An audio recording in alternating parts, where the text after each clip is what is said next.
Assalamualaikum warahmatullahi wabarakatuh. Perkenalkan, nama saya Tania Cahyani Ramadan dari Program Studi Teknik Industri Angkatan 2021 dengan NIM 213700036.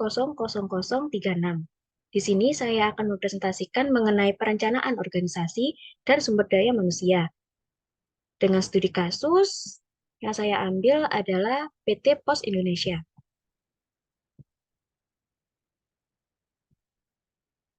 Latar belakangnya, PT Pos Indonesia adalah perusahaan yang bergerak di bidang layanan pos dan logistik.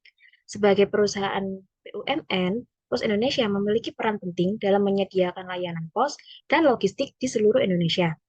Pos Indonesia menawarkan berbagai layanan, mulai dari pengiriman surat, paket, barang logistik, hingga layanan keuangan seperti penjualan perangko, pengiriman uang, dan pembayaran tagihan. Untuk itu, PT Pos Indonesia dituntut dapat memiliki nilai lebih dalam menghadapi persaingan.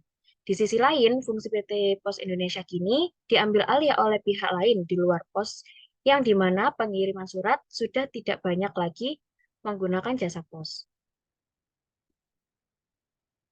Rumusan masalahnya, yang pertama ada bagaimana PT Pos Indonesia dapat meningkatkan efisiensi operasional melalui digitalisasi.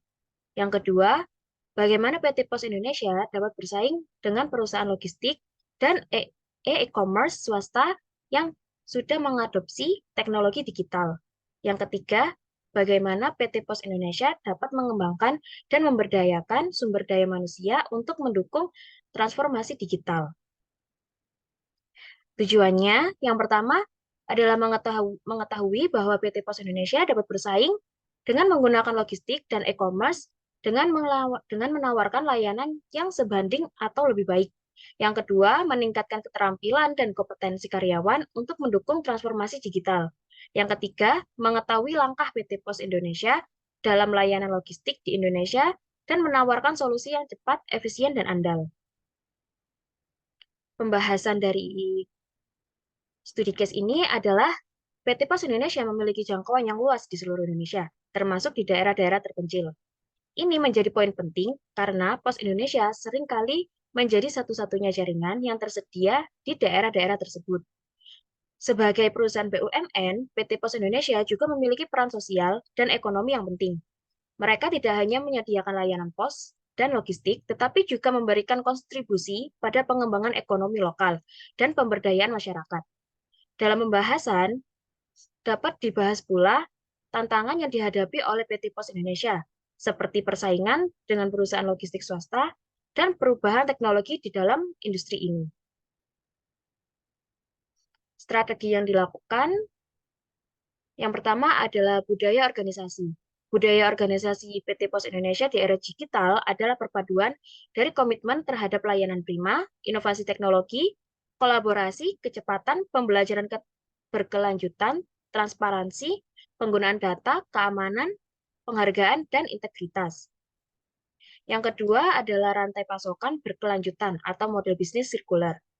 Dengan mengadopsi model bisnis sirkular, PT Pos Indonesia tidak hanya dapat mengurangi dampak lingkungan dari operasional mereka, tetapi juga menciptakan nilai tambah yang berkelanjutan untuk seluruh rantai pasokan.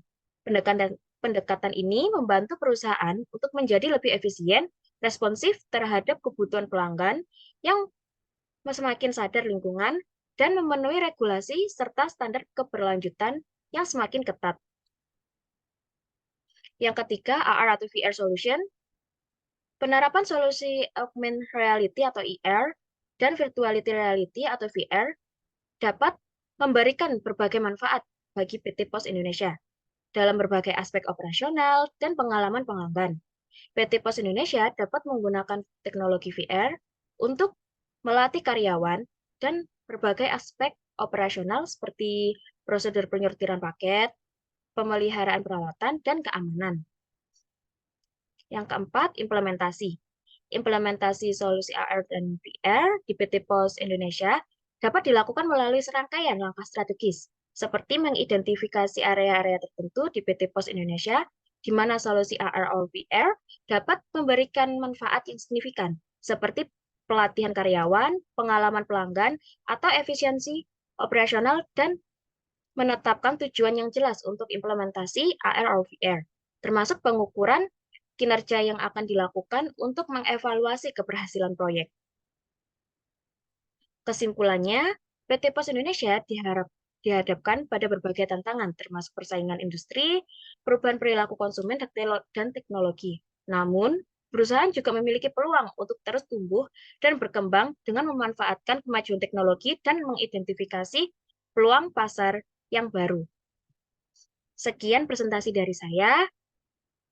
Untuk kurang lebihnya, saya mohon maaf dan terima kasih. Wassalamualaikum warahmatullahi wabarakatuh.